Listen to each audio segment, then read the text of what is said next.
के प्यार वाला सपना कि हम बताइयो दुख भेले कतना। हरे कुछ दिन देखा के प्यार वाला सपना कि हम बताइयो दुख भेले कतना। ओकरे चलती बाबू के पैकेट से पैसा वो चोर लिया रे मोरा अखिया नींदो नहीं।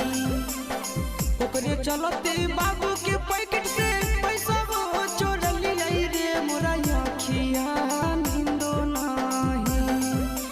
से हो रे छोड़ी के दोसर ले ले जाए रे मोरा अखिया नींदो नहीं। से हो रे छोड़ी के दोसर ले ले